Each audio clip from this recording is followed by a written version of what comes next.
ओम शांति। बाबा हमें आजकल अपनी हर मुरली में अनुभवी मूर्त होने का इशारा दे रहे हैं। जैसे बाबा ने अभी भी 30 तारीख की मुरली में भी कहा कि बच्चे नॉलेजफुल के साथ साथ पावरफुल अर्थात अनुभवी मूर्त बनने के लिए एकांतवासी और अंतर्मुखी बनो। डगमग होने का कारण ही है अनुभव की कमी। इसलिए सिर्फ समझने समझाने वाले और मनन मूर्त नहीं, बाबा कहते एकांतवासी बन, हर पॉइंट के अनुभवी बनो, तो किसी भी प्रकार के धोखे से, दुख व दुविधा से बच जाएंगे। किसका बच्चा हूं और क्या प्राप्ति है, ये पहले पाठ का अगर अनुभव कर लिया तो माया जीत सहज ही हो जाएंगे। तो बाबा का ये हम बच्चों के लिए इशारा है। तो इसी इशारे को समझते हुए जो हमने एक यात्रा शुरू की है, सुनने समझने और स्वरूप बनने की या अनुभव करने की यात्रा, उसमें आज हम बाबा के 17-10-81 के कुछ 2-3 पॉइंट्स लेंगे और उसका हम अभ्यास करेंगे कि हमें क्या क्या इसके ऊपर अभ्यास करना है ताकि हम इसका स्वरूप बन सके, अनुभव कर सके और उसका स्वरूप बन सके। जिसमें बाबा ने हम बच्चों को कहा कि कैसे करना है। हम बच्चों को फरिश्तों की दुनिया में रहते हुए साकार दुनिया में कर्म करने के लिए आओ। कर्म किया, कर्म योगी बने और फरिश्ते बन जाओ। कर्म योगी बनो और फरिश्ते बन जाओ। यही अभ्यास सदा करते रहो। जैसे बाप सदा न्यारा और प्यारा है, कर्म करने के लिए शरीर में प्रवेश करते हैं, ऐसे ही आप बच्चे भी कर्म बंधन में आकर नहीं बल्कि सेवा अर्थ शरीर में प्रवेश करो और सेवा की और न्यारा। तो कर्म बंधनी आत्मा नहीं, सेवा अर्थ हम उसमें प्रवेश करें। ऐसा बाबा ने डायरेक्शन दिया कि कर्म बंधनी आत्मा नहीं लेकिन सेवा के शुद्ध बंधन वाली आत्मा।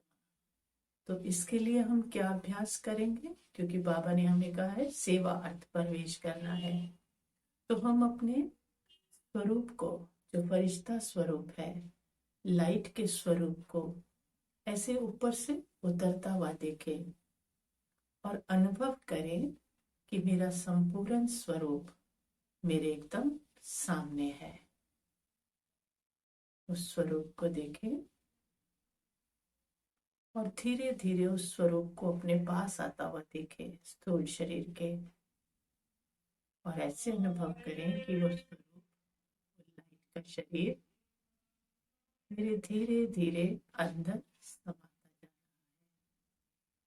है। इस हड्डी मांस के शरीर में वो मेरा संपूर्ण शरीर, संपूर्ण स्वरूप, लाइट का स्वरूप एकदम समा गया है। तो अपने अंदर लाइट के स्वरूप को अनुभव करें। तो क्या निकलेगा, मैं फरिश्ता हूँ, बाबा का फरिश्ता हूँ। तो ऐसा जब अनुभव होगा तो हर काम में हम क्या हो जाएंगे, हल्के हो जाएंगे। अनुभव होगा कि मैं एकदम हल्की आत्मा हूँ, बहुत हल्का अनुभव होगा। जो भी कर्म करेंगे एकदम लाइट फील करेंगे, क्योंकि मैं फरिश्ता हूँ। ये अनुभव हम करेंगे और कर्म करके फिर से ऐसे अनुभव करेंगे कि वो लाइट का शरीर इस शरीर से अलग हो गया और अपना ऊपर कहाँ चला गया, लाइट की दुनिया में, फरिश्तों की दुनिया में। इसको रात को सोते हुए भी हम अनुभव कर सकते हैं कि शरीर से मैं लेटी बेड पर और फिर फरिश्ता स्वरूप मेरा बाहर निकला, लाइट का शरीर, और वो जाकर बाबा की गोद में जाकर वहां सो गई। लाइट का शरीर कहाँ है, फरिश्तों की दुनिया में, और बाबा की गोद में जाकर मैं फरिश्ता सो गया। ऐसे अनुभव करें।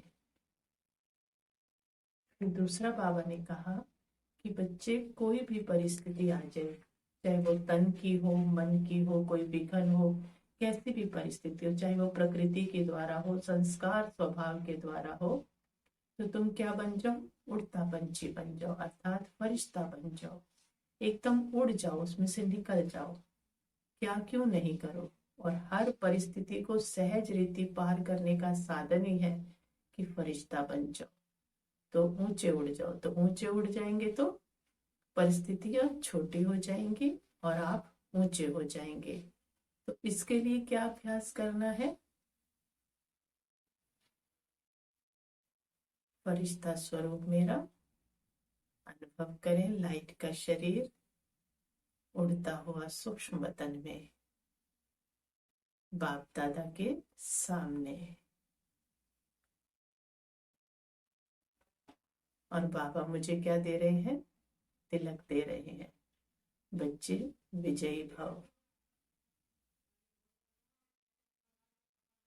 फिर आ जाए साकार दुनिया में, तो भगवान से वरदान लेके आएंगे तो कोई भी परिस्थिति में हम फंसेंगे नहीं।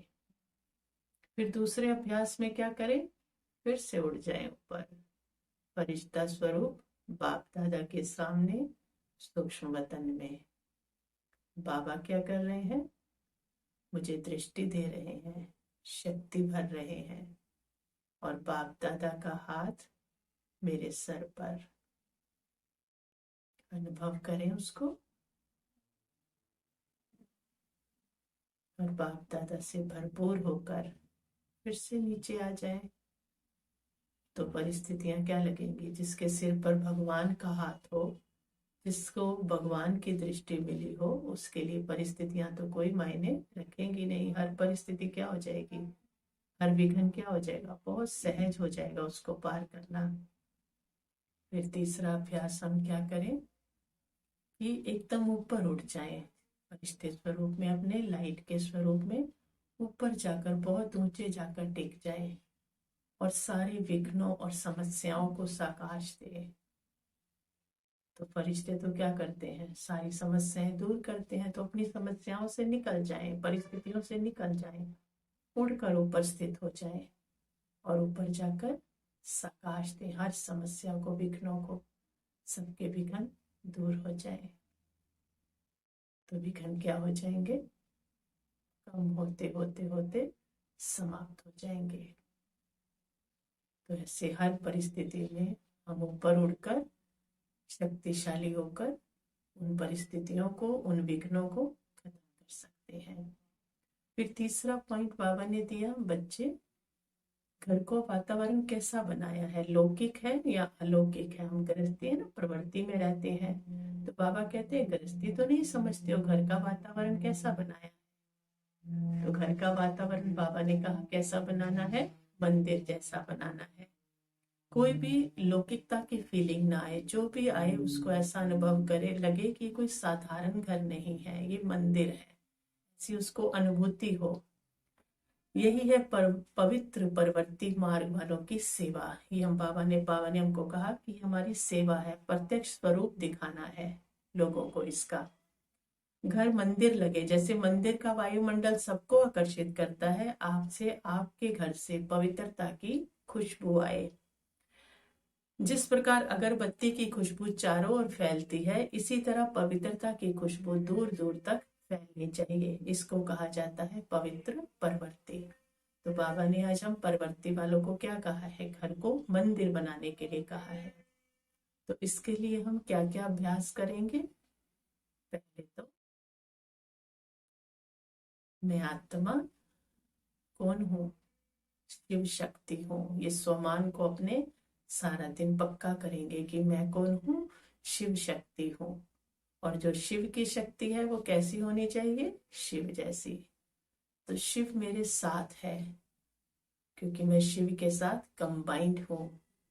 तो शक्तियां सारी कहाँ होंगी, घर में फ्लो करेंगी। तो वो घर कैसा होगा, जहाँ शिव शक्ति होगी वो घर मंदिर बन जाएगा। ऐसे अनुभव करें, ये अभ्यास करें, बीच बीच में ये स्वमान ले बार बार, मैं कौन हूँ, शिव शक्ति हूँ और शिव से कंबाइंड हूँ। और दूसरा अभ्यास करेंगे कि मैं कौन हूँ, आत्मा मूर्ति हूँ और ये मेरा शरीर क्या है, मंदिर है। तो शरीर मंदिर है और मैं आत्मा उसमें मूर्ति बैठी हूँ, चेतन मूर्ति। तो ये शरीर कैसा होना चाहिए? पवित्र होना चाहिए।